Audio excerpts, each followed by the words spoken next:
Alright guys, got a video here that I'm pretty excited about. I actually completed a complete no-loss speedrun of Card Fighter Splash with Neo Geo Pocket Color, and I wasn't sure this one could be feasibly done, so I gave this one several playthroughs. Eventually one clicked. Pretty proud of the result. I'll show you the file. Hour and 39 minutes of playtime. We got all 6 coins. And the 23-0 record.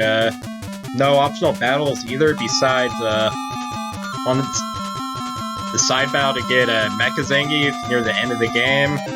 Since he's a very good card, obviously, if you played this one. So, unfortunately, I actually had to get up and do something else while I was recording this, but I had such a good deck going that I really didn't want to throw the run away, so this will be in 2 segments. So after, like, the first 4 boss fights and a half or so, there's going to be a little puzzling around, and I'll be loading the other video. So, don't think that's me cheating or anything. I can understand if y'all think that. Wasn't my intention to come off as sketchy or anything. If there's enough interest, I'll stream a live playthrough of this sometime. But yeah, enough flexing. I'll show the video. It's actually not as clean as I wish it was, but hey, I beat it. So.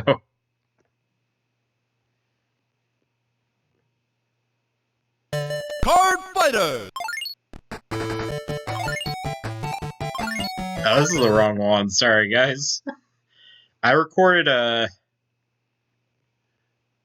5 attempts, or 4 attempts of this, actually, and I didn't get it until the 4th shot. So I'm going to show you that. Kamata, actually not. Starting character is just random. Doesn't really affect the game. I altered back and forth between Cap and Comet just to mix things up. So here we have the first fight. It's really, really easy. You have these SP points, and you can either spend them to play cards or do a Unite attack, which lets you, like, basically run over your opposition. So a decent-sized Unite attack just, like, kills your opponent in 1 hit in this fight, since you only start with 1000 HP for some reason. But of course I misclicked to start the entire run, so it actually takes me several turns to beat, like, the easiest fight in the entire game. It's pretty bad. Yep. Didn't even play a card.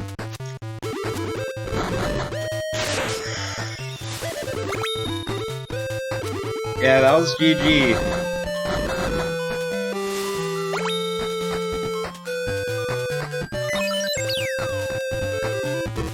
Star deck only has 200 attack character cards, but now on randomly had a backup. You can use a backup to boost a compatible character card by 300 battle power, do a little more damage, be a little better defensively.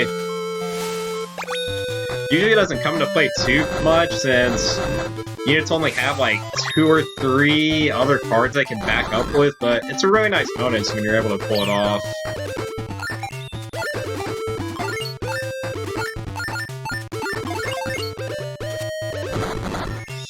Yeah, unfortunately I can't counterattack and win here, so I kind of have to grind out the scrubby matchup a little bit.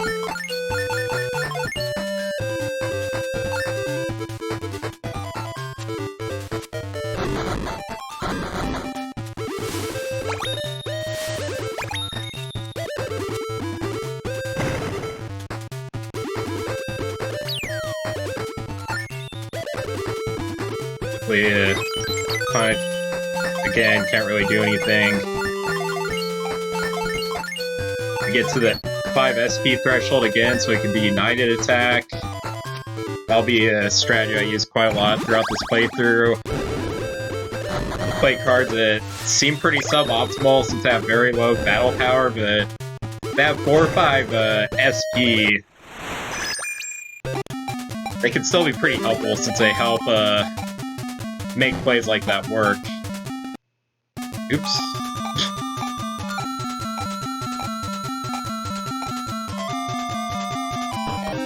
Sorry guys, that's just me being a scrub with this hawk. I need to move the window out of the way. Gosh, this is probably just like the sketchiest, like, looking actual speedrun I've done.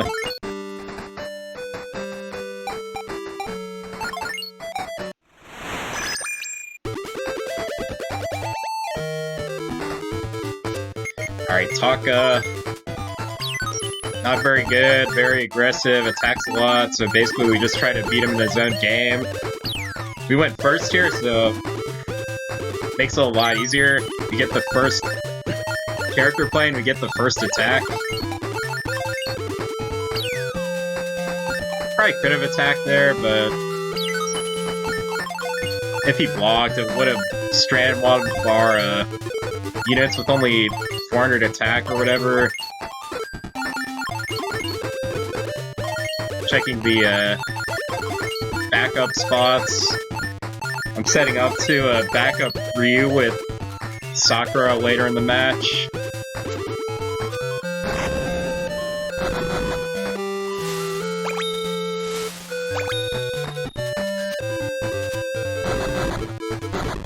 Of course, goal of the game, get your opponent's HP to 0, but unfortunately they have other cards to prevent us from doing that so easily.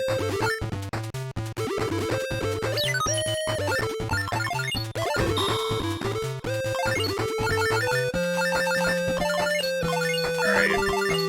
Opponent makes a incredibly bad non-block here, so he can finish them off the next turn.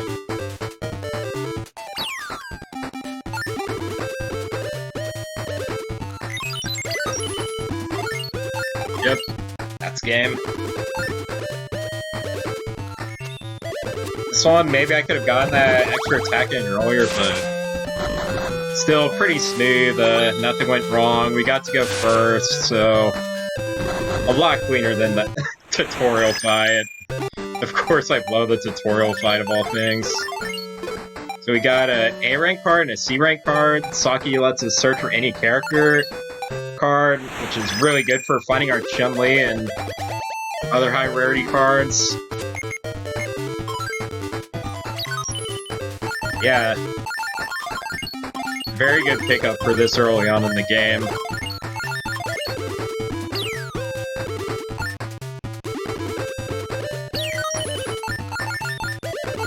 Right now, basically just we're hoping to draw our higher attack things.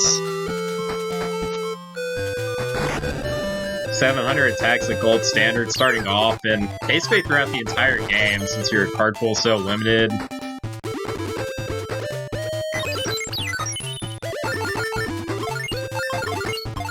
Alright, we got Uni and Yuli, kind of a backup combo that's useful early on in the game, but not so great later on. Alright, we get another free non-block, so this should set him up to lose the next turn. This one isn't even close to killing us, too, so yeah, easy game, easy life.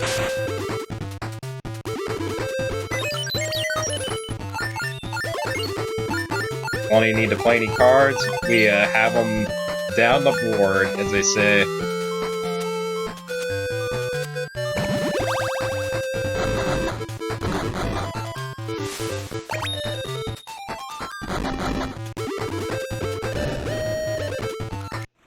Then will definitely be a workhorse this entire run.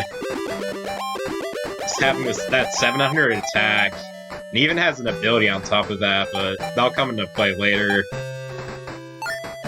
So the trades are a bit slow here, but I saw he had a 12 in his inventory, which is a phenomenal card to have for later in the game, so I take off some of my weaker C rank cards so I can trade them in for that one. Not sure if this is worth the time or not. Seems a little inefficient in retrospect, but I mean, it did help me later on, for what it's worth. take out some scrubs, put in the sake that I found, the go-ins I found.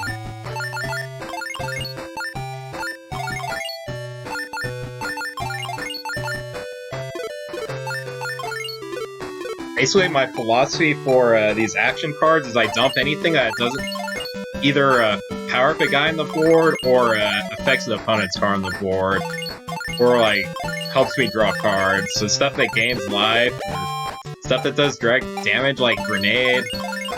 They kind of feel good, but they're really situational and just not very efficient. I'd rather just have more character cards to make sure I'm playing a character every turn.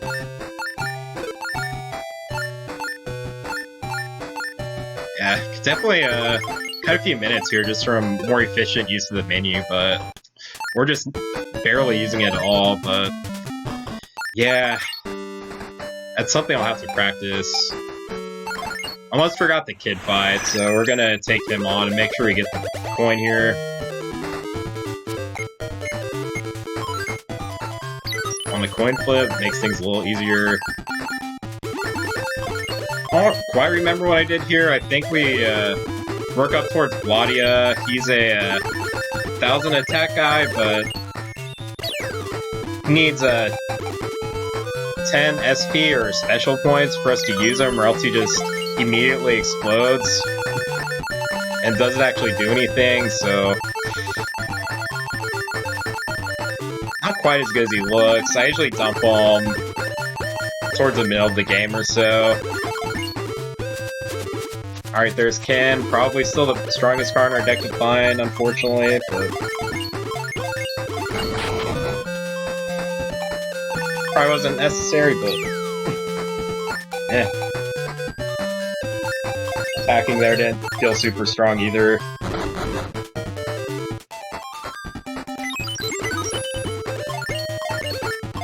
Alright, more 700 attack guys. Notice that Kid actually countered my Saki with Cammy's ability, which put the Kin card on the bottom of my deck. It really confused me here for a second. I don't think I realized what happened at the time, actually. But, we have better character card quality here, so we're still in pretty good shape, even though we lost that Kin. And we still drew the Zangief. Effectively a very similar card. Same stat line, just doesn't have that flashy little skill that Kin has. Which, I guess I'll talk about it now. It allows him to counterattack the same turn he attacks, so lets you mount a defense while still piling up the damage. It's a little helpful.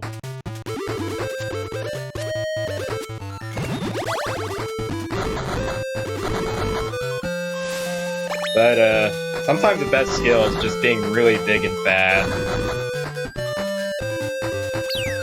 And Zangief does that well enough, skill or not.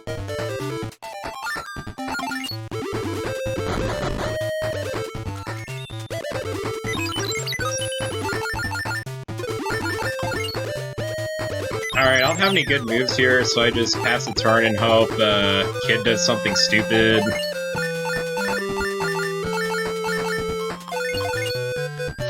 I'm fine with trading away as Ryu. We both lose a spot, or we both regain a spot on the board, but we're kind of banking that our character card quality will be better than his on next play.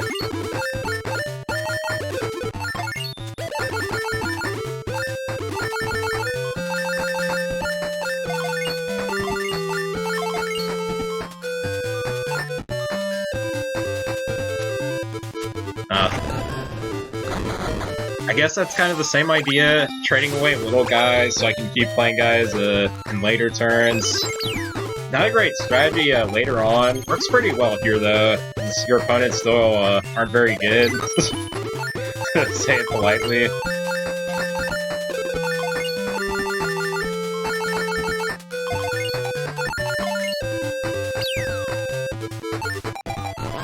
Oof. That boosted his characters by 500 attack, or by 100 attack. That bumped Kyoshiro to 500 between his boost and the other Kyoshiro's boost. Like, it's annoying. Doesn't actually do that much since he's so small. For Little on Life, though, I think we have a...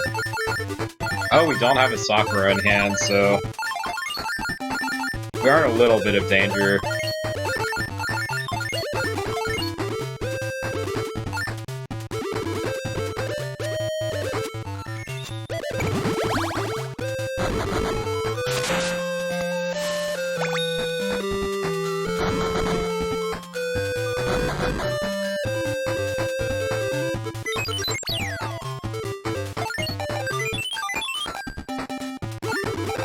Alright, Kid Suicide is bored.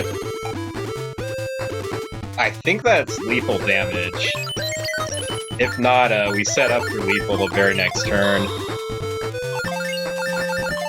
Yeah, that'll be lethal next turn.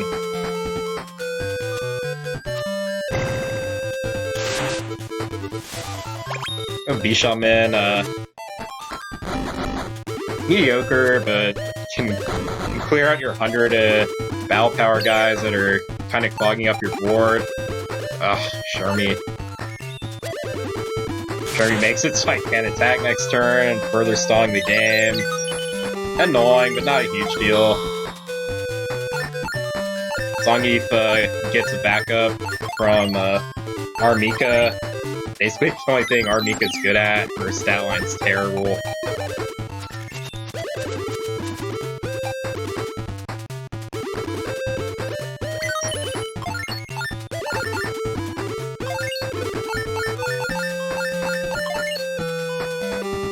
Opponent has to block with all three. Our guys are a little bigger, so it should set us up for next turn. Might end up being grindier than usual. Sometimes Kid does some really stupid things and you just run right over them, but didn't quite do them here. Bishamon did open up the board for us, but the Shermie really slowed us down a few turns. A little annoying. Yep, still 100 battle power, so that's game.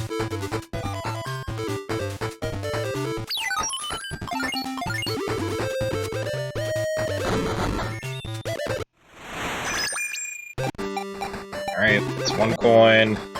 Ooh, BB Hood and Akira. It's really a nice pile of cards to add to the collection. Beginning opponents aren't too difficult, so I'm gonna hold off on the editing for a little bit. Like, I edited my deck to put in that 12, and it was actually really time-consuming. I think definitely in future runs I'll try to cut back on the editing as much as I can. Maybe just doing it like twice.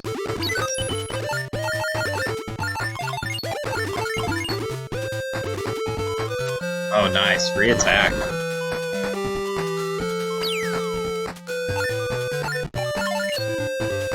Yeah, I mean, we have more life and we have bigger guys, so there's really not any reason to block.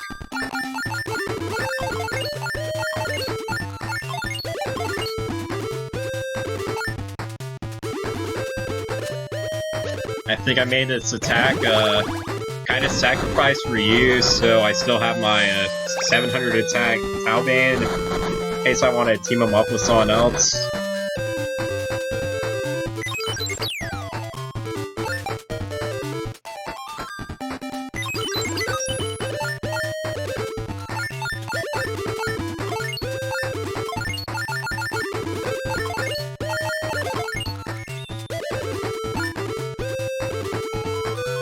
That's probably a free attack with Ryu, but was only 100 damage. Probably not a difference maker. Unfortunately, you can't turn off the animations like you can in the sequel of this game, so it slowed the gameplay down quite a little bit. Or quite a lot of it. A shot, looking for a good card. Like Ken. Ken is a good card. Oh. He backs up Ryu, I guess.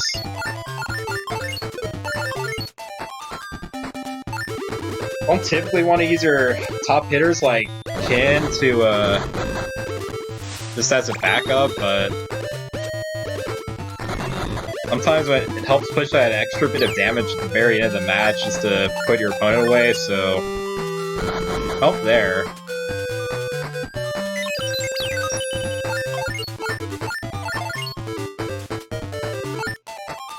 Don't need a united attack here since they're dead even without it.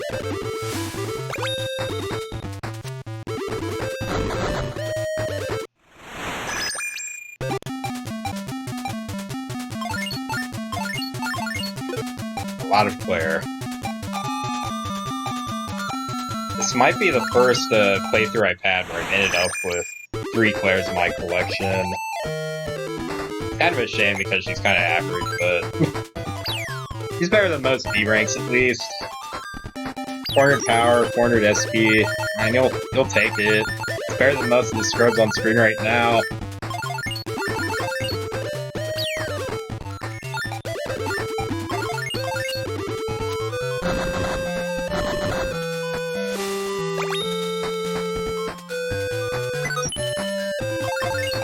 I actually don't have very many powerful cards here, so I'm just kind of trading them off for value.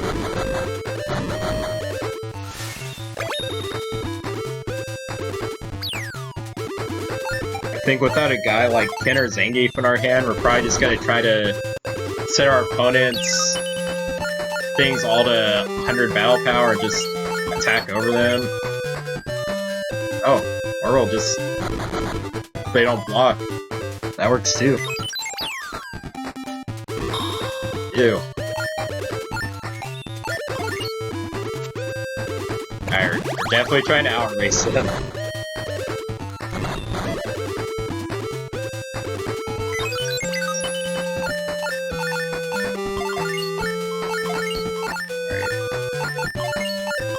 That's the 12 there for some defense in case we need it.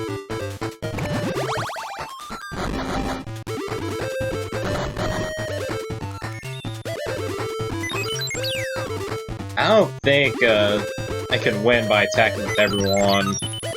On the other hand, I don't think there's anything we can do either, so just kind of waiting for them to do something stupid. Maybe attack with everything would be nice.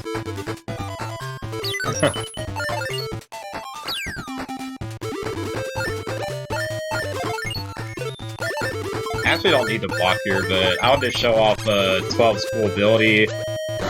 Matches the power of the character it's facing. Pretty awful on offense since you can just not block it, but oh man, it is great at counterattacking. Especially for a C rank card.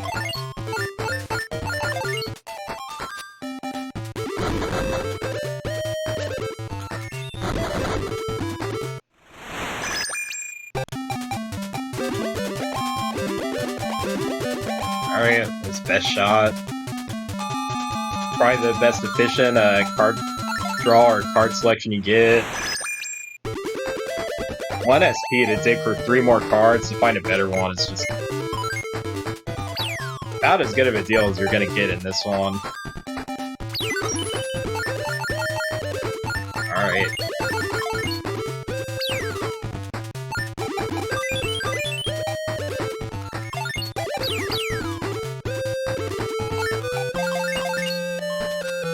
Speedrun, whenever he hits us directly, he drains up to 3 SP from us.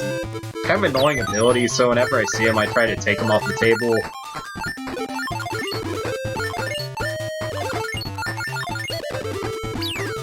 Now I'm setting up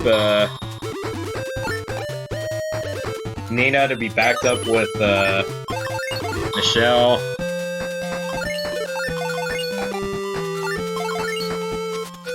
And we're going on a long-term plan to take a bunch of damage and then set up a counterattack with Sakura to end the game. Still a long ways off. 3,000 HP is really quite a lot, so it can take a while.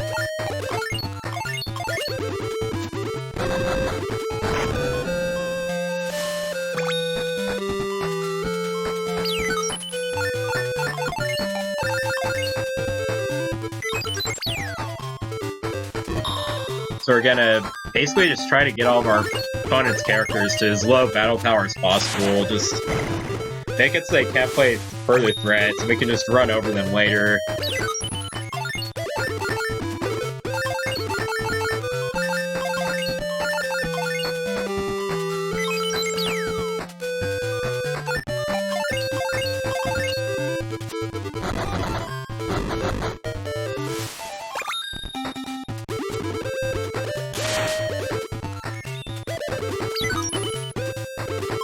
Overfired. Tempting to just go on the beatdown plan right now, but it's just not necessary.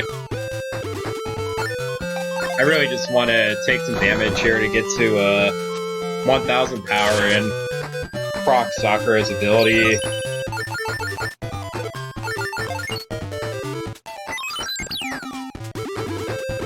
That's kind of lame. I think I should have taken some full damage instead of trading off earlier in the game, but seemed like a good trade at the time. Alright, I think I gave in and just played a T-Hawk here.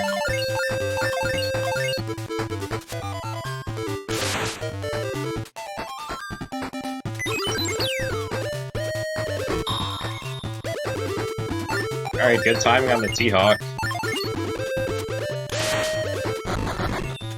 Seeing if our opponent attacks with everything, all their guys are so small, like, we can easily outrace them just by playing average to above average sized guys, so. While clogging up your opponent's board with random cards is like basically a staple strategy in this game. Very important to learn if you want to beat the late game guys without grinding.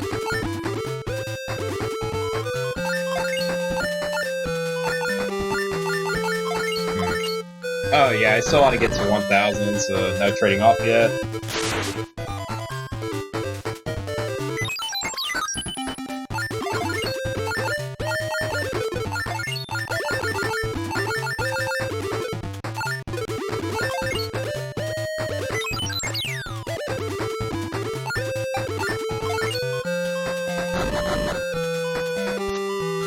It would have been nice to get them the Alpha Strike with all three of their guys so we could get a bunch of damage in, but whatever.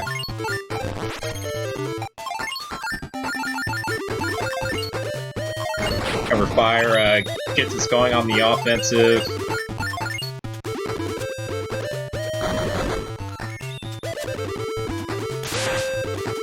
I'm pretty sure that'll be enough for next turn.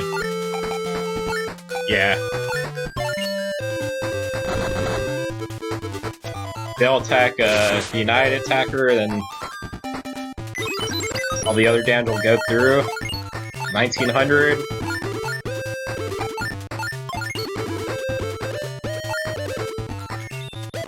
$1900 minus 600 equals 1300. That's game. Low grinding, a little waiting for our opponent to do something, but at least the strategy as a whole is decently solid, even if it wasn't really good for a speedrun. The Mega Man X and Awakening, both very playable cards. Awakening's the 300 battle power booster that I played before, and Mega Man X just 600 power, can draw cards in a pinch. Useful enough, even if he's not an all-star. Alright, more scrubs.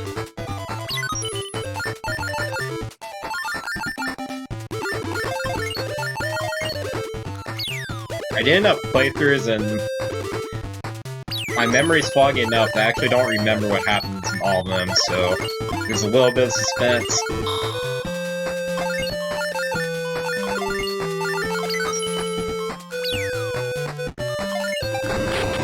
Oh, Zangief.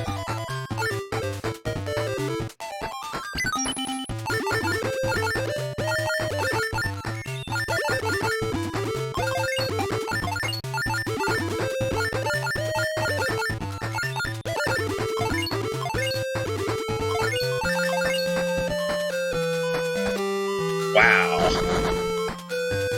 I cannot believe that didn't get blocked. Neither of those attacks got blocked. They're not gonna block with Kasumi? Oh, okay.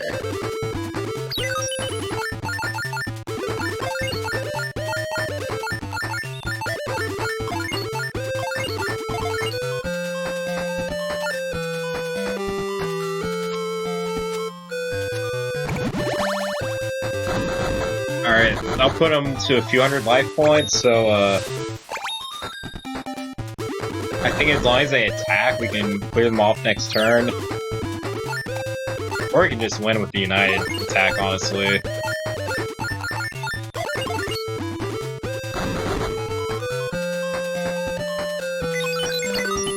Oh, cover fireworks, too. Just snipe the Rimnirl off the board. A little rude, but works. Bad cards are pretty bad.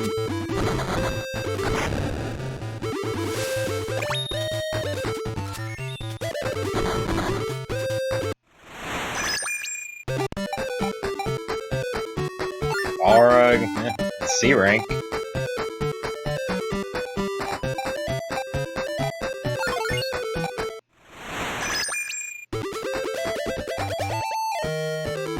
Gosh, I actually lost to this character another run. It's just so humiliating. Apparently she has an M. Bison in her deck. It's actually a super card. Like, it's a B rank and a pretty good B rank at that, so... Hopefully don't run into M. Bison. I don't think I saw him again beside the one really unlucky game. Want to get Shingo off the table, he can do 300 of our characters twice before killing himself, so... Or knocking himself out. So, really don't want him on the board, he's pretty annoying.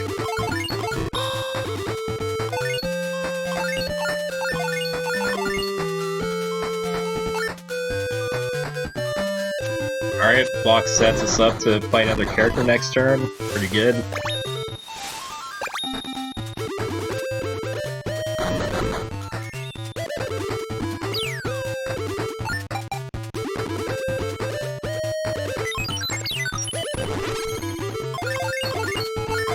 Or powers up every time opponent draws a card. Actually get pretty big. Actually not as bad as he looks. Especially if your opponent's like just using their action cards to draw card after card. It actually becomes annoying really quickly.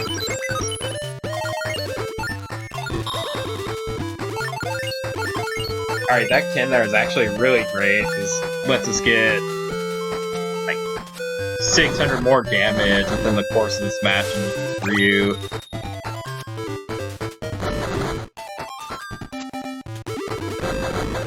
Instead of getting in for 100 twice, it's getting in for 400 twice. Huge swing.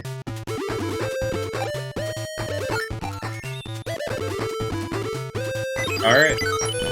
Don't have any room on the board, but have enough attack power that it doesn't matter.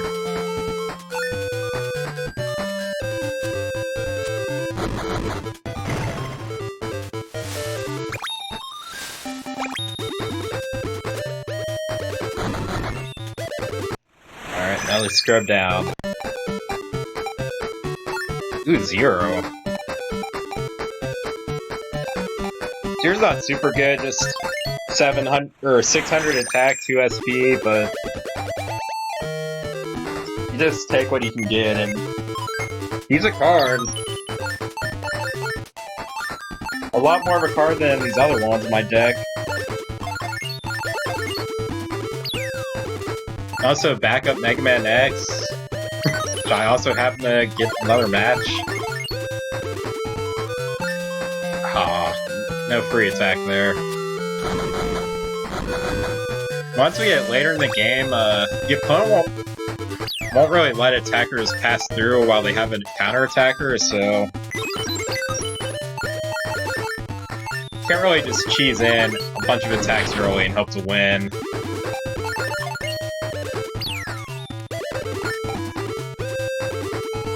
That's also why we kind of have to lock it Pleasant's board up by keeping him at like 100 or 200 battle power.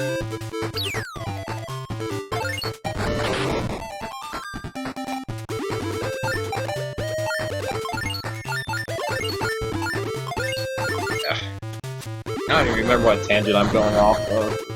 Whatever.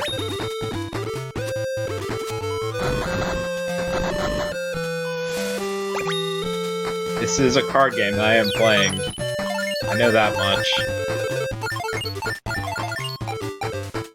Saki to get Sakura, like 100% here. Oh. Ken? I disagree with Pass Me there.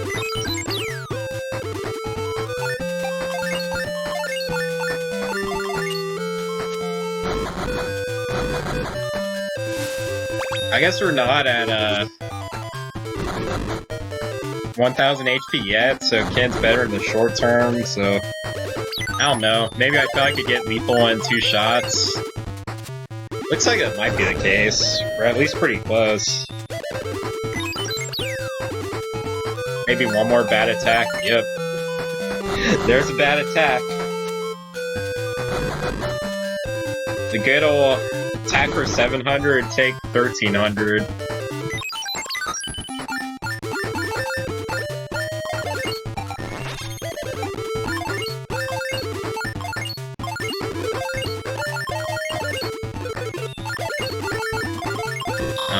There's me realizing I could win this turn.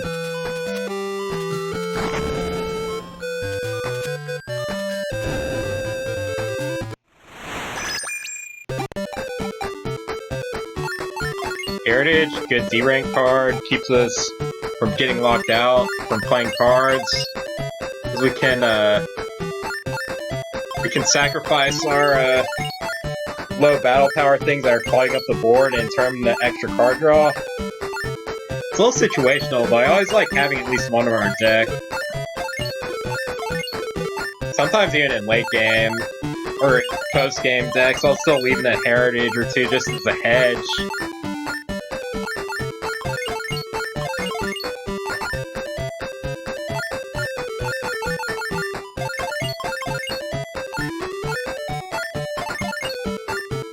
Me putting in all the cards that seem playable. Mostly just C-rank beaters that are bigger than the D-rank scrubs that I had in my deck already.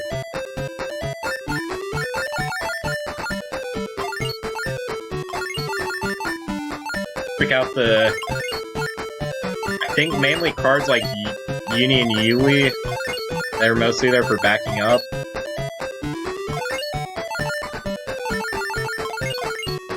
SC cuts can always be kind of hard.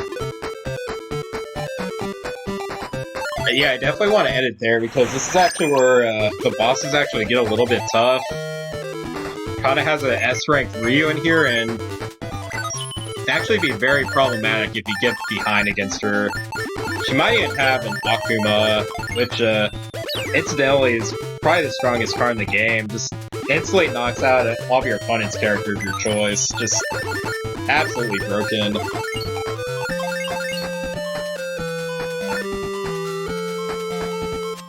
I don't know why I traded there, but whatever. I think I was testing to see if I could get a free attack in, but like I said, the AI starts counterattacking a lot more often as you get later in the game.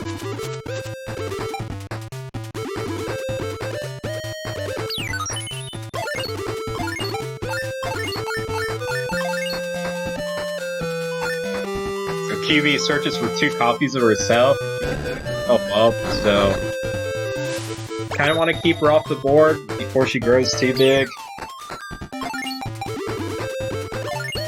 Esther doesn't do anything.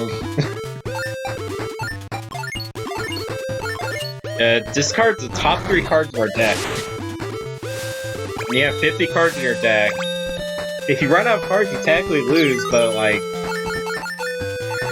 that's not really a thing. I'm really not sure if I've ever lost by running out of cards in this game ever.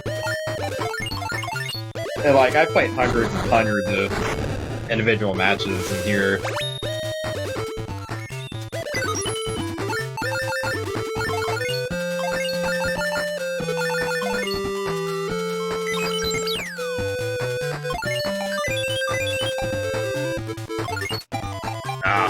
Losing a soccer there is so obnoxious. Definitely our best card. Alright. That's not enough damage that I'd give them space on the board to play another card. Definitely worth just taking the hit. Sean, one of the best D ranks, lets us draw a card every turn when we have less cards than our opponent.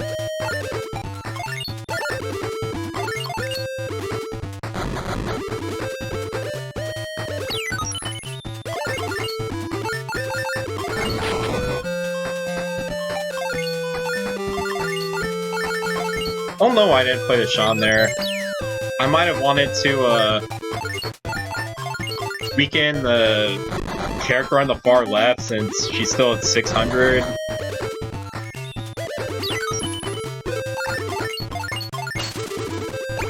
Decoy draws a random character from our deck.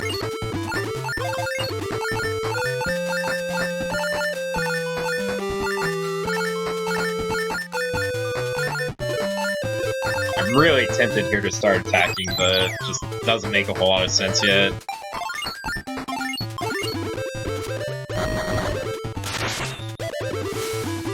Yeah, we get the trade we want anyway.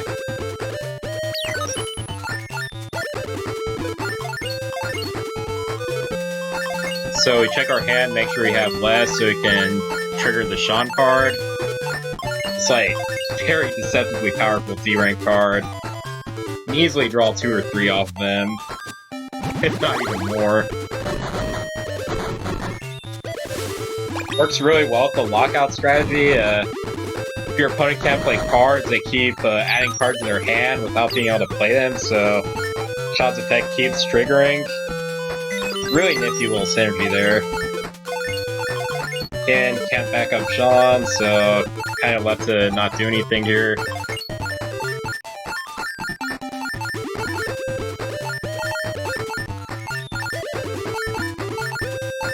I think Goins is a...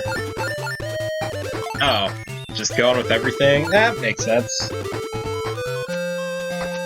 I think depending on what the opponent plays next turn, that can set us up to win 1 or 2 turns from now.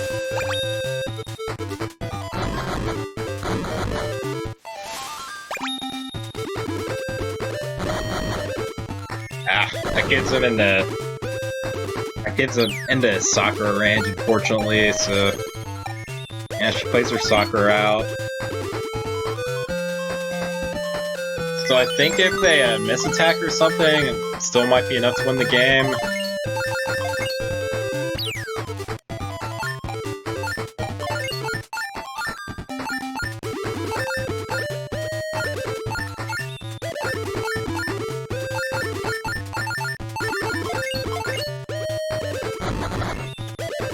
Yeah, I think I determined to actually win if I just attack next turn. Took a little bit of mathing, but yeah. 1800 minus, or 1600 minus 500 equals 1100. That's enough.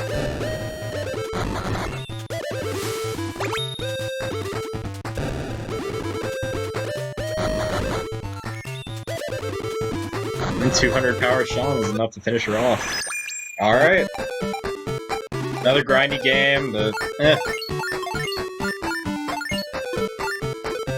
Pulls there are terrible, but luckily I've gotten enough good luck before that. Oh yeah, the rival battle, another pretty tricky one. Still, sometimes don't get too unlucky. Very beatable.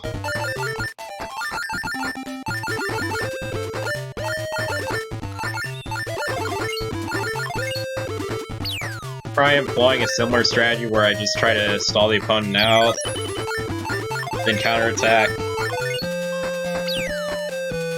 Thus I'm playing this Chris card that has 100 power less than Akari, so I can block and then leave Ikaria at 100 battle power.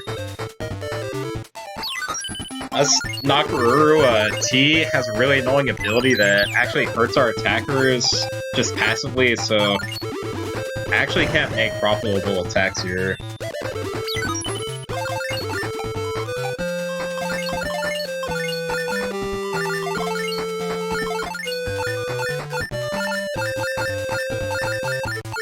Yeah, I think I see the Nakaruru and just pass. At the end of their turn, the Nakaruru will deal 200 to us. For 200 to each of our characters that are frozen, or have X's on them.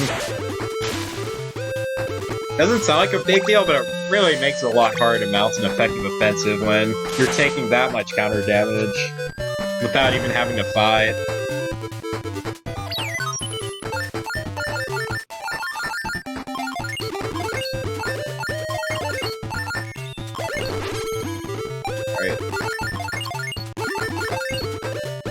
Bring that back up so we can set up a huge counterattack. We're shot on SP, so we might not be able to do multiple Unite attacks. Oh wow, okay. Yukio suicides. Jinjuro can counterattack, so it's just...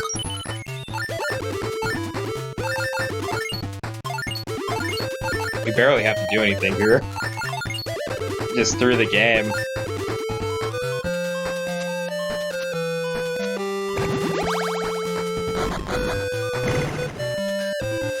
Or she. Or no, I'm playing Shin. Never mind. In my defense, there's like almost 20 different characters you have to fight against in this game. Our King lets you add any card in your deck to your hand, but you lose you lose the rest of your cards in your hand. It's like stupid risky, but if you have a good card to add, like, it really is worth it.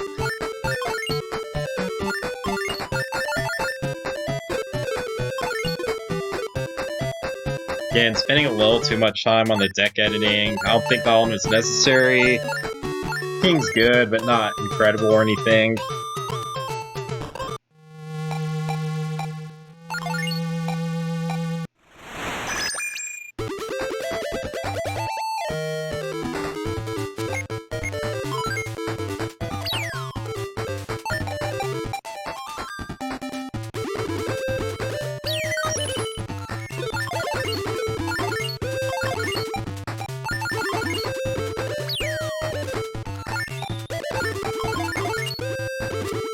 Here, definitely one of the best C ranks. Adds a top spell card to your, or action card of your deck to your hand.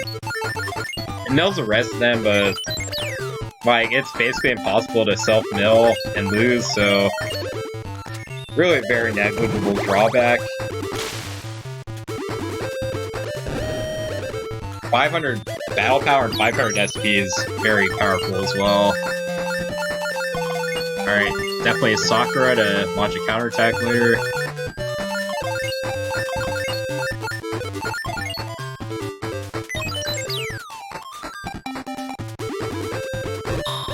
Oof. That's a big red armor.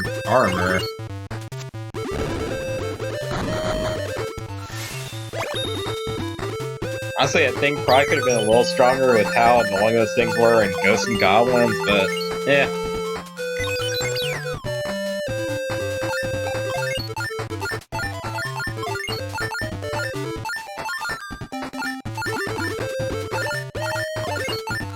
So this basically cripples our entire board.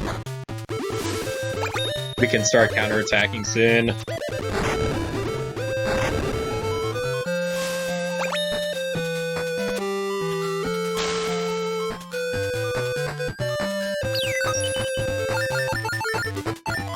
Probably Zangy if he's just our biggest guy. Yeah, absolutely no counter.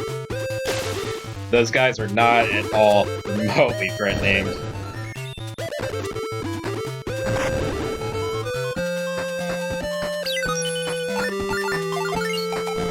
So now we have 2,000 power attackers. Or correction, at 1,300 power and 1,000 power guy. Yeah, this game's super over.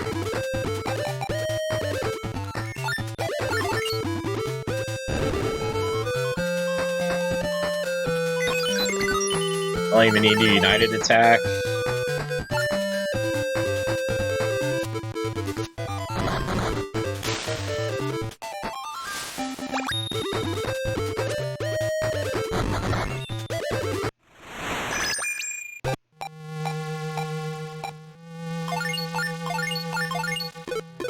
Not as one of the best D ranks, but I think I forgot I opened it, so I don't know if I actually added her to my deck.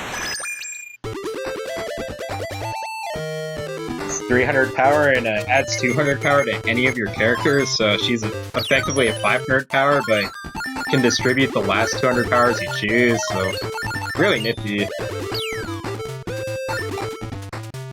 BB Hood KOs an opponent's fighter and then shuffles her back in your deck. Good for clearing out big attackers, and if she's calling up your board, you can always just sacrifice her to so you can play more cards, which is always a nice bonus. Alright.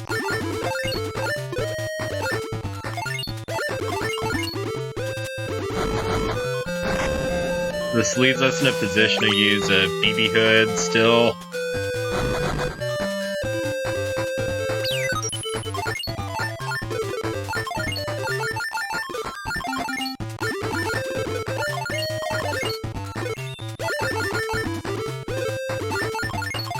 Yeah, not sure what I was doing here. Yeah, Athena's a good target. She has a fair amount of BP.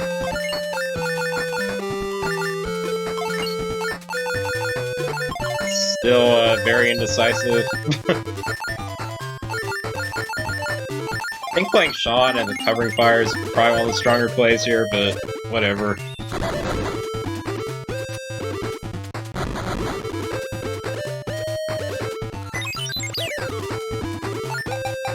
Ah, another Sakura. Unfortunate. This one is actually looking a little sketchy. Alright, I do the cover fire this turn. Make Yuri into a non-threat. Think about coming in for a, on the offensive here. Alright, that's a very, very big Sakura. And we can't actually play anything, so... I do a lethal Unite attack and hope that's bait enough for... so we don't have to eat a Unite attack for a 1300 attack Sakura. So honestly, that could, like, almost one-shot us. Very, very dangerous. Just have something that big stay on the board.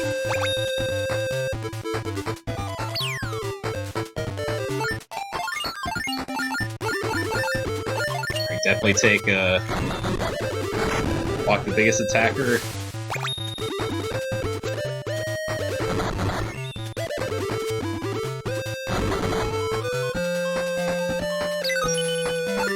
Alright.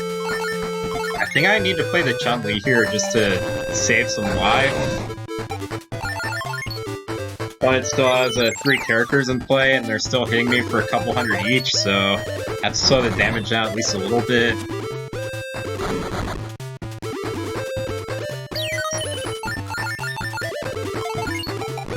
I guess we could have, like, played Sakura and hoped they didn't attack with... or hope they attack with everything, but that seems very, very risky, even though that's exactly what happens here.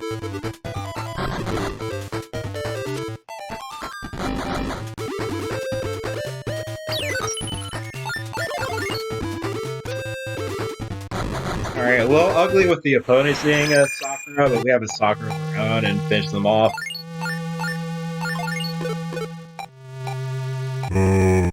Alright, we have our zombie boss.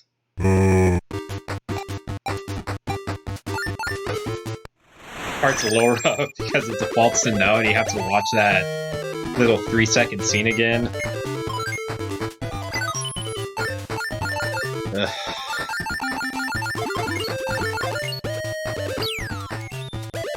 So, Zombie actually isn't very strong, but it's worth noting that he has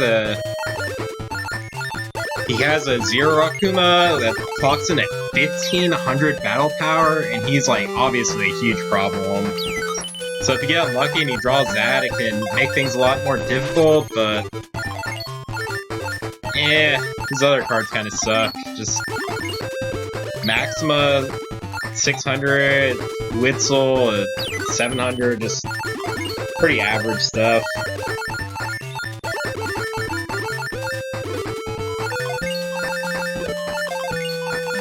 A little indecisive here.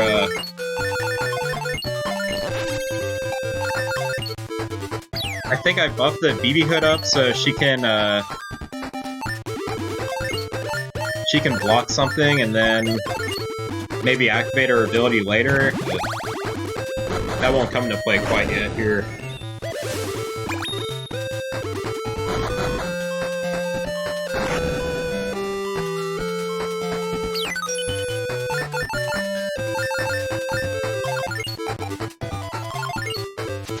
That probably should have been a Sakura, but Akira's a good card too, and she was first on the list, so just laziness.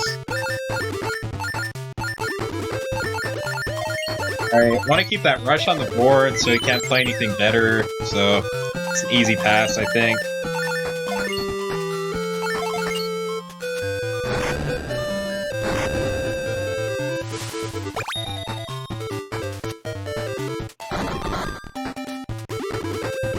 This is a little awkward since I have a BB Hood and an opponent has a couple tiny little monster or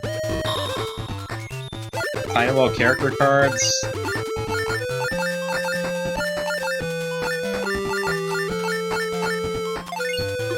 It's going to be kind of a lot of damage too. Yeah. Makes the BB Hood feel really awkward. Has a turn to wait for BB Hood to get a better target, maybe. Alright, this is good. This clears 100 off the table and puts them at 100 on that character slot.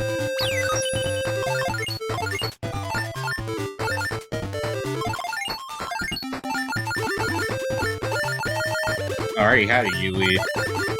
That was a bad decision.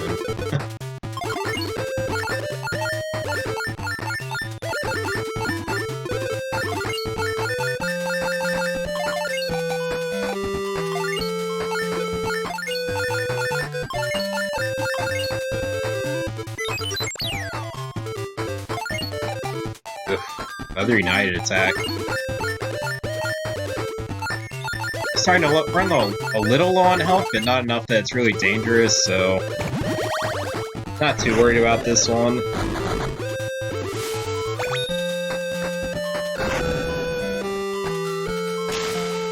Once we get up to 1,000, we stop wanting to take any more damage, just in case something unlucky happens.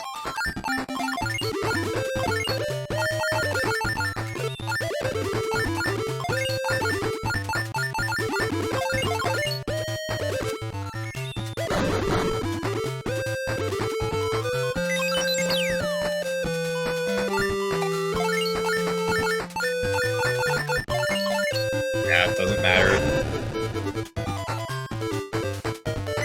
If we want to clear the Victor so we can get a profitable attacker, play another character card, keep building up that SP.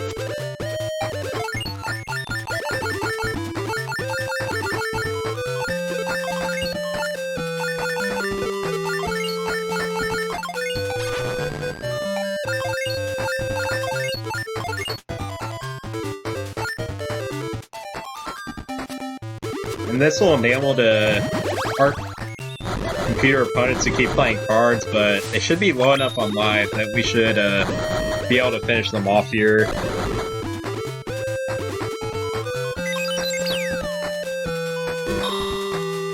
Jeez.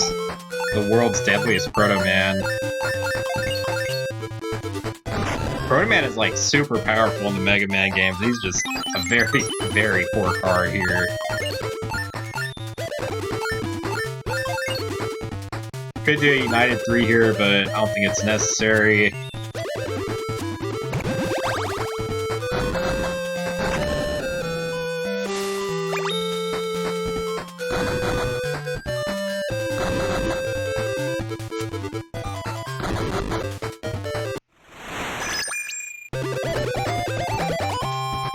I think I checked my phone here or something. Sorry, guys.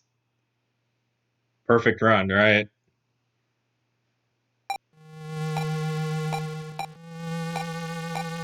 Here's Yosiki. So now we have Yosiki unlocked. I think we face him here so we can get the Mech Zangief off him. 1200 battle power, so it's like one of the strongest cards that we can easily acquire. Alright, he's not here, so we reload. Alright.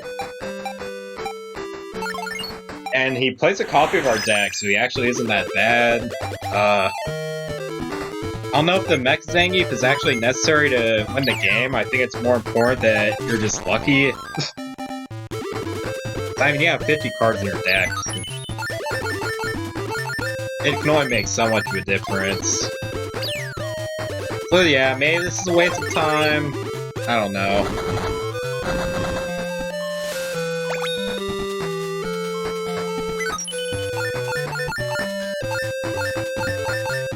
I feel like speedruns in this game are still enough of a novelty that it doesn't really matter that I burn a little bit of time playing slowly occasionally or doing a side quest like this to prop up our deck to make sure we don't lose. Especially during the end, actually losing a battle is a huge time killer. I don't even think there's a concession button, so you actually have to, like, get attacked several times just to end it.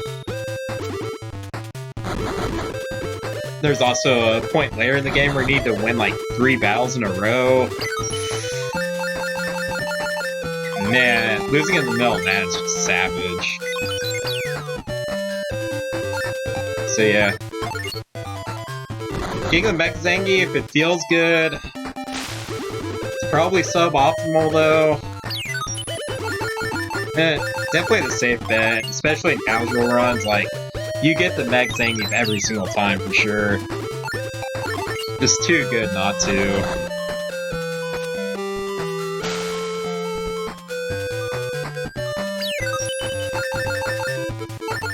Alright, I think we're waiting to get in Sakura Range here so we can launch a good counterattack.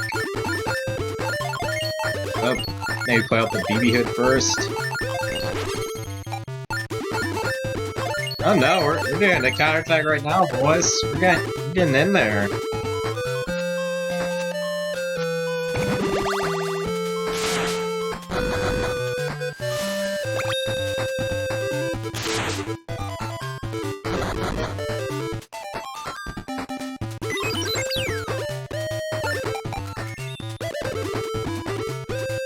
I think the BB Hood finishes off the Ken. Yeah. BB Hood finishes off Ken, and we can win in 2 turns, probably.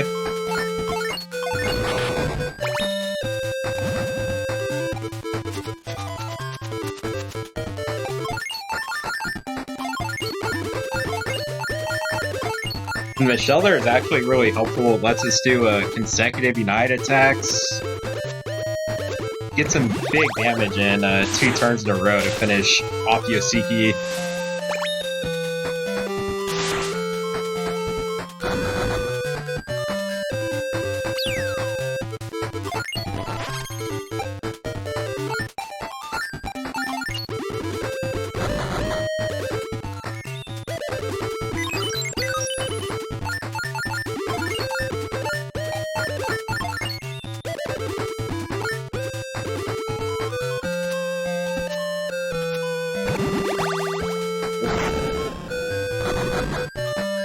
That'll do it.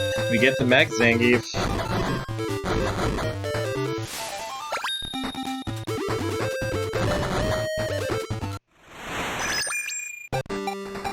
Yeah.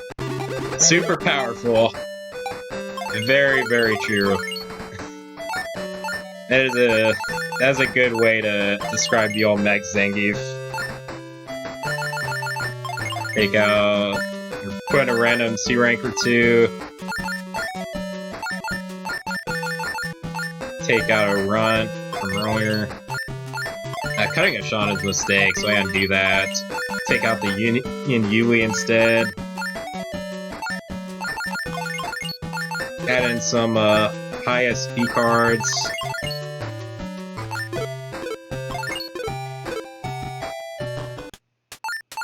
Alright, I think we have one more coin here. This is actually closing in on the end of my first session. I'll beat the first two opponents, then I'll need to load my second video that I recorded. Sorry it's so sketchy, I swear I didn't cheat or anything. I can do a live stream of this sometime if people are interested in that, but yeah, very unfortunate that I was running so hot and I had to leave and do something else, but sometimes you just have to go eat dinner, guys. Dinner is good.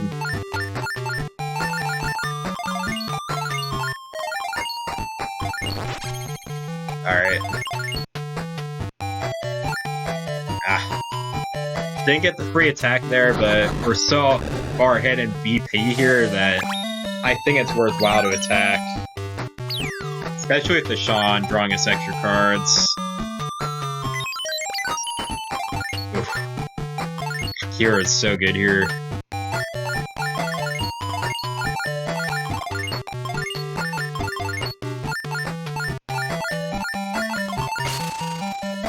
We get it for 1,000 already. I think we get to keep drawing cards. Doesn't really matter too much at this point. The game's pretty far over. Yep. They need something good there, and they just did not have it. If we had a 3 SP there, we could have tooped it on into Awakening and won it, but alas, we did not have that. And still wins it the next turn, though. This is a reasonably quick match. Game-winning combo or not.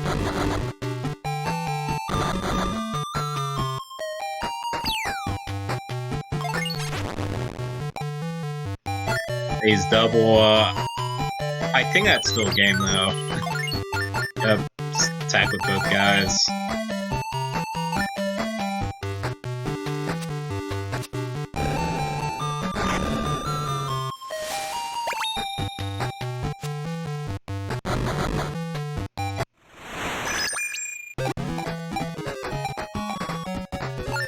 Just junk. Sean would be a good pickup, but we already have 3 copies of him. Usually start with 2, sometimes you get 3, and if you don't have 3, you'll pick one up eventually. Or at least there's a good chance you will.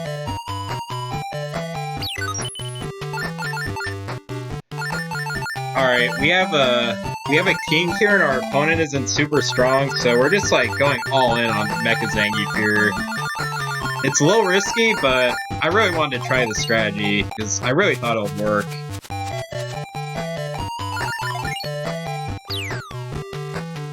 In theory, just like having that much more of a battle power advantage of your opponent just like wins the game instantly.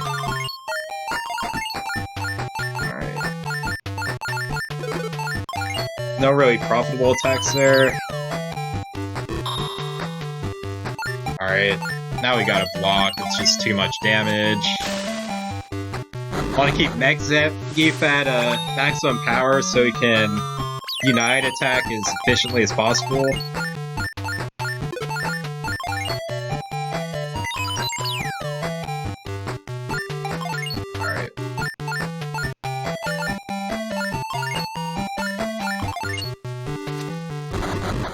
We're getting a pretty low life here, so I go ahead and accept the trade. Mecha Zangief gets a free attack next turn anyway, so not too big of a deal.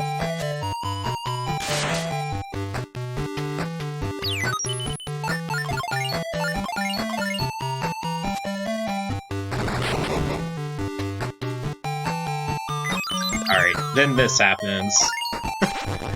A double. So we can't use the Mech Zangief to finish off our opponent next turn. Very, very annoying.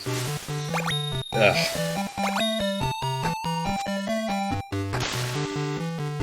We're actually low enough on life that that double's a little bit scary.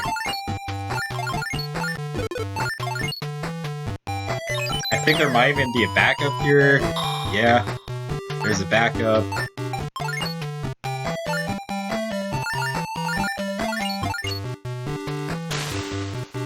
Hey, as long as we're alive, doesn't really matter, but gosh, 300 HP against a scrub. It's very scary. Strategy ended up being a little higher variance than I'd hoped, just because our opponent playing the double, but looks pretty good otherwise. 1200 battle power just ends games.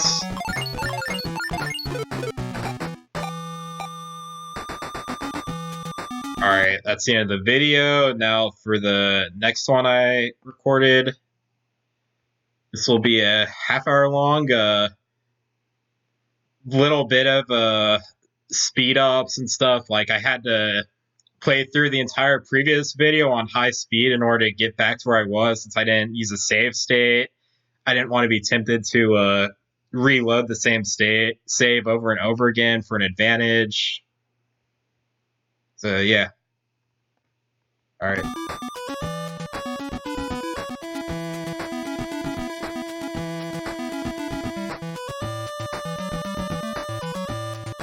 Give it time, guys. I swear there's a playthrough in here somewhere. Still messing with BizHawk here, trying to get the stuff to work. Alright, there we go.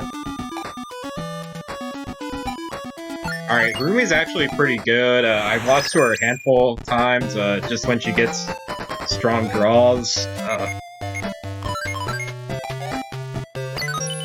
Definitely beat her way more often than I lose to her, but she's not a freebie, so don't want to try and rush her down and try to beat her card quality, because it's actually pretty high. See, Nakaruru, very good B-rank card. Just can't mess with that. Gotta take off the board. Rio, just huge. He's a huge card. You can't really mess around with 900 battle power. You have to counterattack.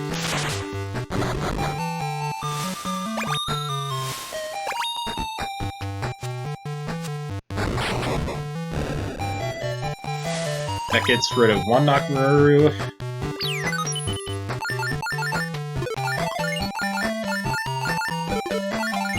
So Anarchist actually removes the ability of Nakaruru, so she can't do her 200 to frozen character skill. It's pretty handy.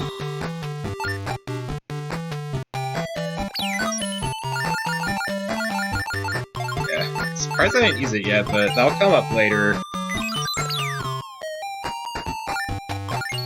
Oof. Taking a little heat, but that's fine. Yeah, we can prevent our opponent from playing another card.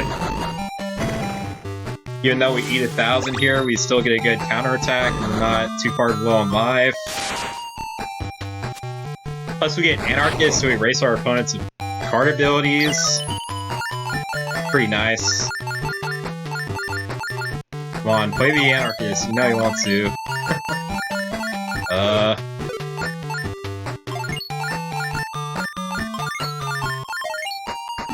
I'm not sure I knew what I was doing here.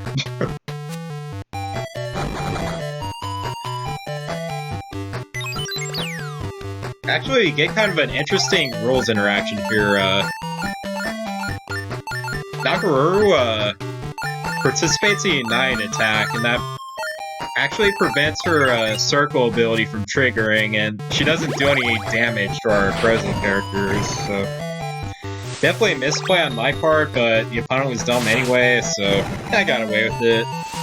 That's how these things work. Oh my, we're still fine. This is where I was confused because I thought I knew what this card did, but I guess the United attack prevented that from happening, would be my guess. Alright, definitely want to get the Anarchist there so we can get a clean attack. Right past me? Right? There we go. Past me gets it now. We get a big chunk of damage here and could push for lethal pretty soon. Just depending on what room he plays. I really don't understand Rumi's mugshot. They portray her as like she has huge temper problems and she's just like smiling and having a good time in her picture. Like I don't know what they're thinking there. Alright. That knocker gained them some life, so it prevents us from finishing her off, unfortunately, but oh well. Check our enemy's discard so we can see if we can get anything off of Emulate, but we can't.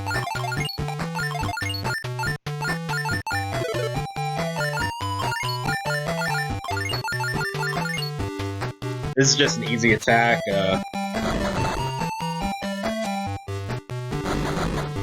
Assuming our opponent doesn't just have surprise lethal here. Yeah, we're fine.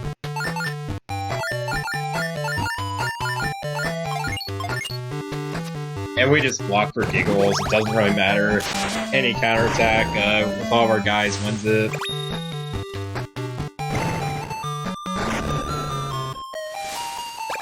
Overall, not a super clean game. I should have played that Anarchist earlier and maybe took a little more damage than I needed to, especially since I didn't have a Sakura in play or in my hand, but it worked.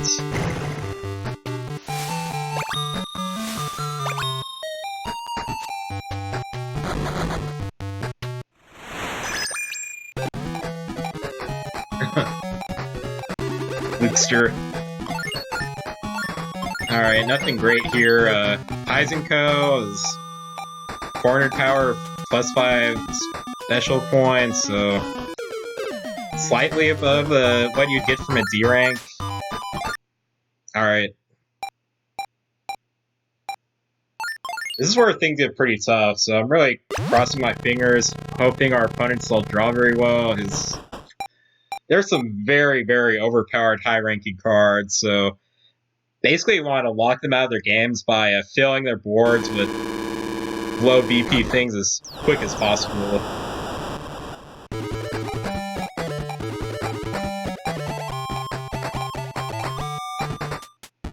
I didn't realize Kana and Foe had the same sprite.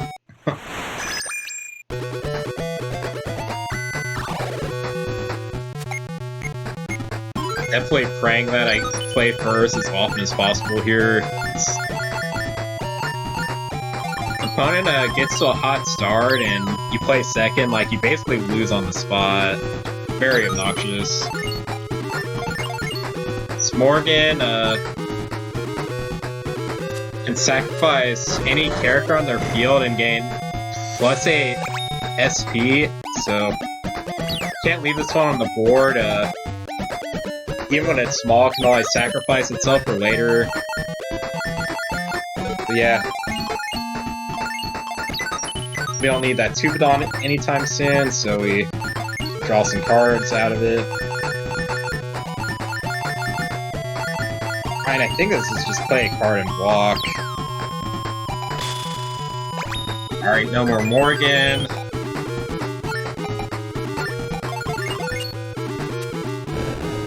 Yours actually really good to see here. Once he gets to 100 power, he's totally useless. Like, He can't even counterattack to clear himself off the table, so...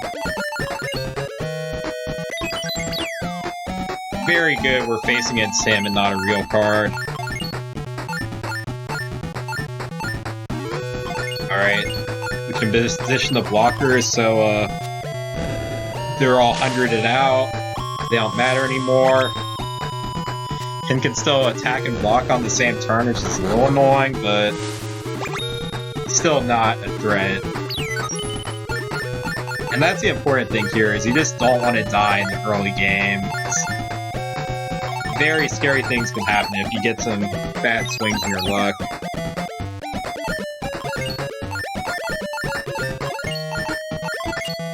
So Hanzo knows wording that he can return himself to his hand. So just because we got him down at 200 doesn't clear him off the board. They're going to be able to replay him again. And they'll do that. Oof, Ryu. Okay.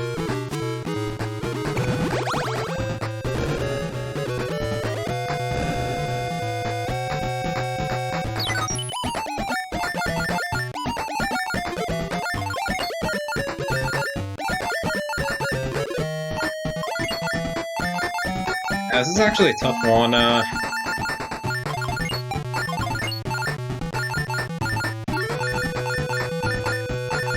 Oh, the Ken's frozen because he did United attack, but oh well. Definitely want to keep that Iori on the table, so I do not block.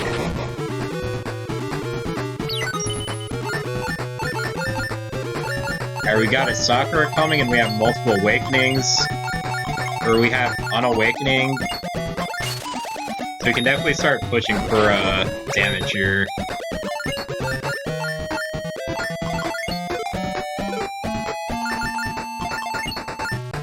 We have a Ken, and he can both attack and block, so... we can really go all in here without overextending. If he attacks with the Ryu, we can trade with the Ken and we're fine. Ah, facing Sagat, a little annoying, but oh well.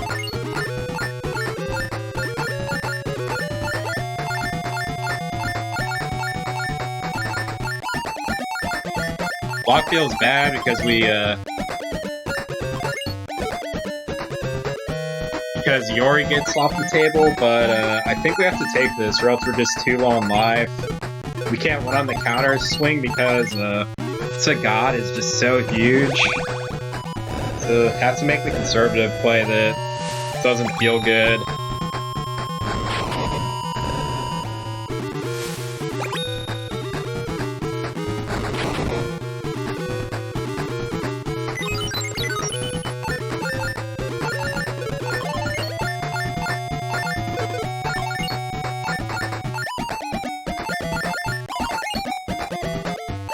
Hanzo's annoying, so I get rid of him. Honestly, the plan here is probably just clear their board as much as we can, then play Chun-Li and follow it up with Sakura. We'll see what I decide to do. It's very, very risky to be aggressive when your opponent can just play 1,000 battle power card and just stop you in their tracks and then make a counterattack themselves. So, let's see what I opt to do here. Alright, my field's pretty tiny. Yeah, playing Mega Man as a blocker, probably not a bad idea. Mecha Zangief, well, definitely getting rid of that. 100%. Playing Chun-Li.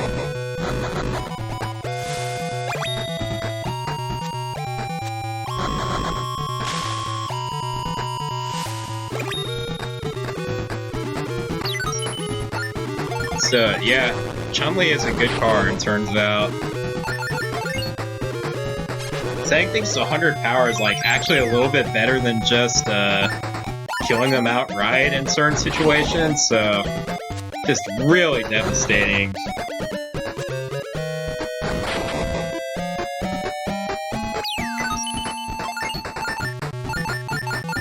Alright, now Sakura can come in, and we can try to finish them off.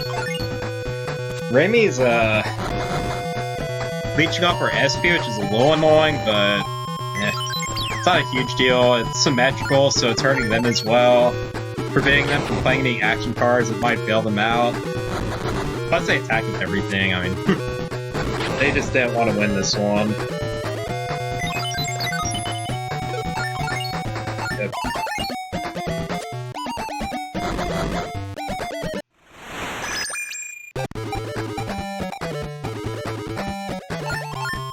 Oh, Falcon. Oof. Falcon is definitely one of the best stall breakers in the game. Your opponent isn't doing anything, you can just keep discarding cards to make one of your guys bigger and bigger. Plus, when he's at 100 BP, he does something on the board just by powering other people up. Just a very useful card.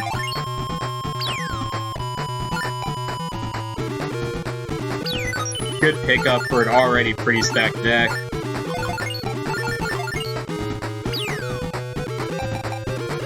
Alright. So Joe's gonna start discarding the top cards of our deck, but that doesn't actually do anything. As I said, it's basically impossible to lose by running out of cards, and Joe only discards 2 at a time, and we start with like 45 cards in our deck after we draw our hand, so yeah. Joe will actually help us here because he won't stick around as a counterattacker as much as a normal character will, making it easier to get blows in the late game without him being in the way. Alright, sets up the easy block for Nina, leaves a Yuri on the table. Yuri does have a taunt ability to attack our SP points, which is annoying, but he's still a non-threat. Now we have her down to 500 BP, or 100 BP from her 500 starting. Here I'm deciding whether I want to even my SP out or just go all in on Zangief. Zangief's probably a good call here since sets off for the highest potential Unite attack later on.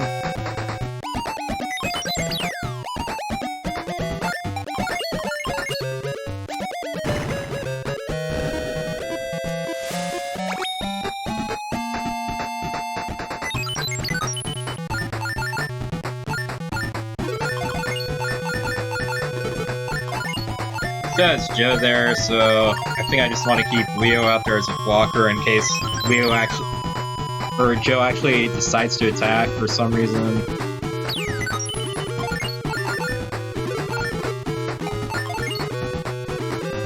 I might have lethal here between all the 3 guys I have. Like, I can just do United 3 and run all over them. Yeah. I guess I missed that last turn, but still pretty clean win. Don't feel too bad about it.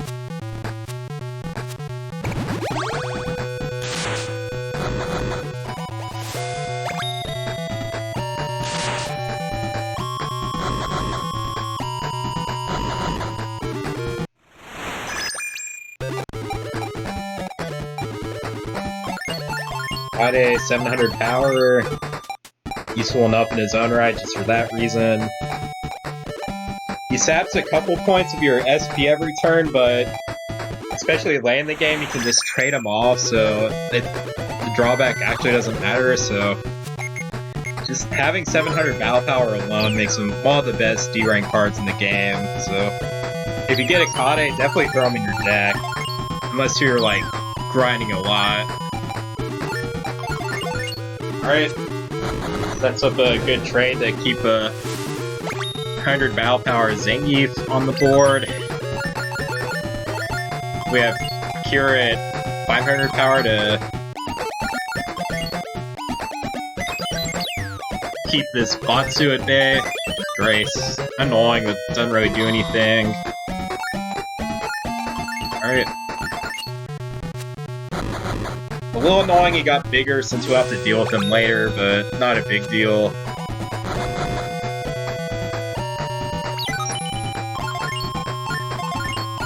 Seems like this is a pretty safe board state. Low on SP and doesn't have a lot of power in their attackers. Should be able to set up a counterattack pretty easily here without dying. I actually think we take a few Batsu hits here on purpose to maybe play out a Sakura later. King is not what we want here. We already have a pretty good hand. I think that's a Zangief. Every time our opponent attacks with everything, we get to counterattack with 700. So, I mean, they're ahead in life right now, but we should be able to swing it back pretty quickly here. If we get a good card here. See, again, if we get a good card, and I mean, cover fire will help clear all their guys and deal some damage, so it's not the worst. Obviously, I was looking for Meg Zangief if I could find him, but it's alright. We still have Sakura to finish them off pretty soon here.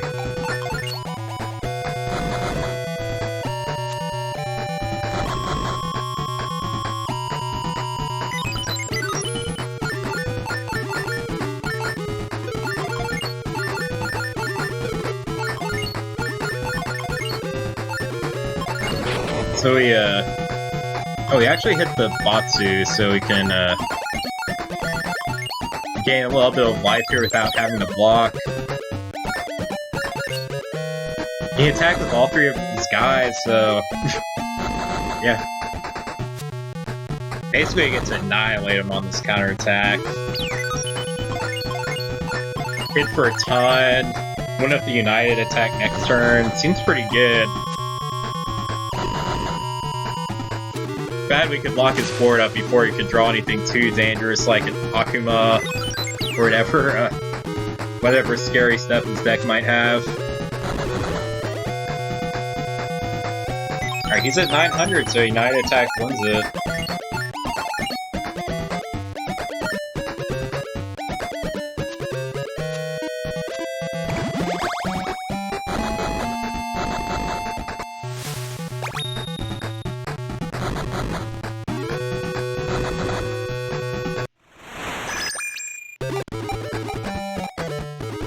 Alright, Ryu, 800 attack guy, pretty good to have around.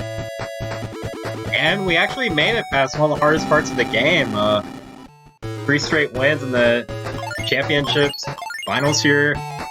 Now we just need to beat our rival to be the world champion.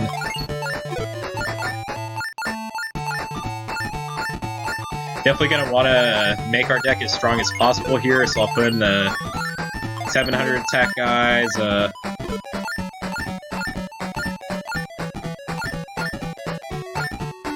Let's see. Don't look like I got any good action cards. If I make sure I didn't in case I forgot. I add in the Ryu since he's gigantic. Take away some of the smaller character cards. Definitely want the Falcon, since he's one of the best stall breakers in the game.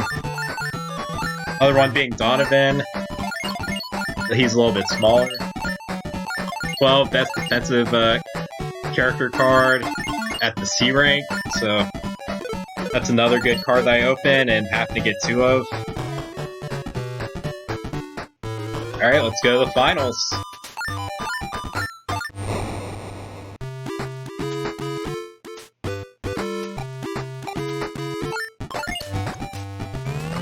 Honestly, this isn't as nerve-wracking to you guys, since you already know that I end up winning this one, but gosh, this is terrifying. I don't think I've ever made it this far without losing. I usually drop it in the tournament before on the second or third fight, if not the very first one, so I feel like I had a good enough deck to win here, and it just kind of barely worked out that way. and you'll see why. First we lose the coin flip, I believe. Just a very rough start. Coin flip's so important to staying alive in these difficult matchups. Terry's super gigantic. The Kade gives us a fat character to trade off so he doesn't become too big. Backup makes it a little harder.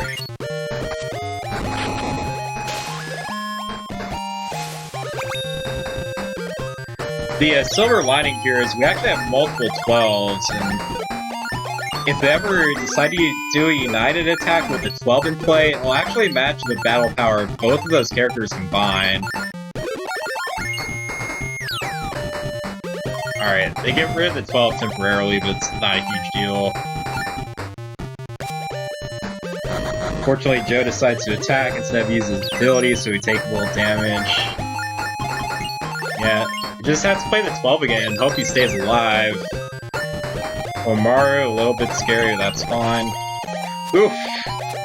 Oh my god, 12 blowout. 12 is just so strong, guys.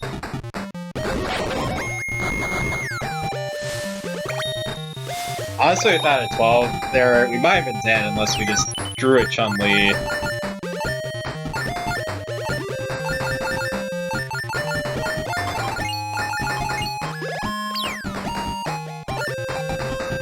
Alright.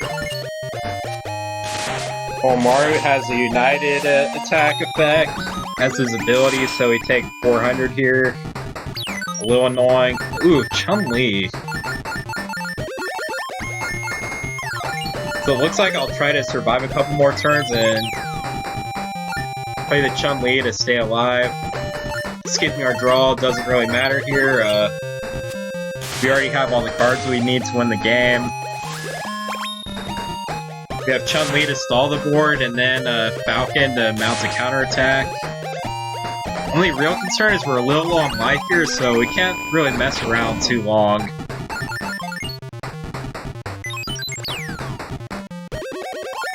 Yeah. Luckily they're not attacking with all three, so we get to take a few hits here while we set up the Falcon for the kill.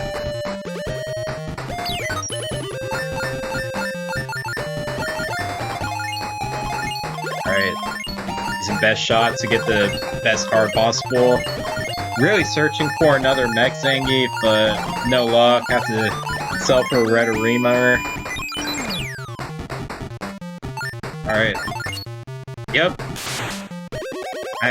Stings a little bit, but that's what I want to happen. Still searching for Mech Zangief, still don't find him, get a regular Zangief. Alright.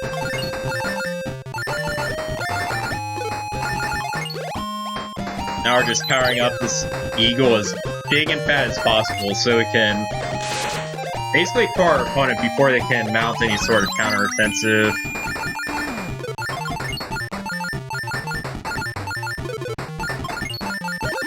We're actually going to use a Heritage here to draw an extra card and free up the slot so we can play our Zangief, which is a little bigger than the Akira here. It's not going to be attacking anyway, so basically free.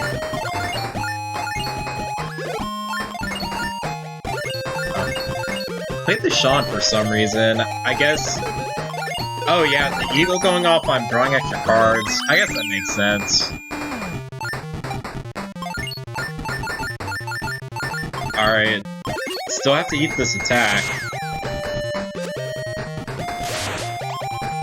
Getting really low here. Getting painful, but we're still fine for now. Eagle buffs himself again.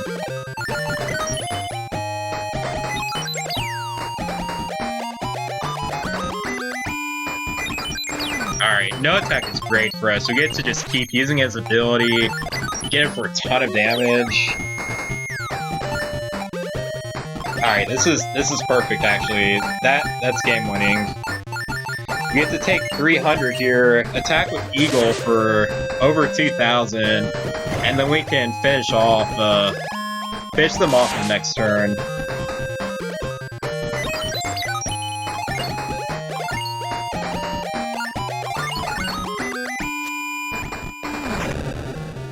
Okay, so we just attack for 1900. We leave 2 counterattackers back, so we only take 100 damage at the most, and we stay alive, and we didn't need them anyway, so... Alright, that's game. Hard match, we beat it without any grinding, with a little bit of luck. Pretty cool. Falcon, proving to be a very powerful stall breaker.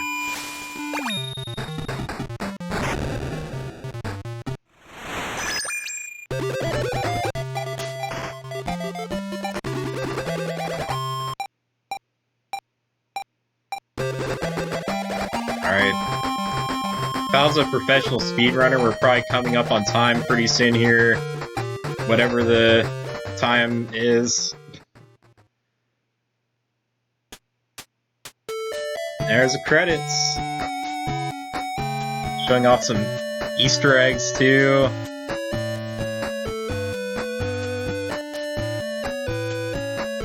This is the main characters. Zambi, if you will.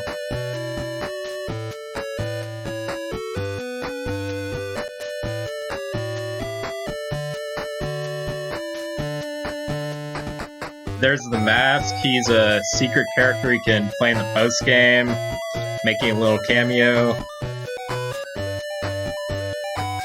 I guess just for fun, we can face him. Maybe in a different video. I don't want to stick a loss at the very end here after a perfect run. It'll be very, very anticlimactic. Alright. Card! And we're back to where I started. So yeah. Not the cleanest run, but I feel like it's a pretty good proof of concept at least, that you can beat this game without grinding if you're lucky enough.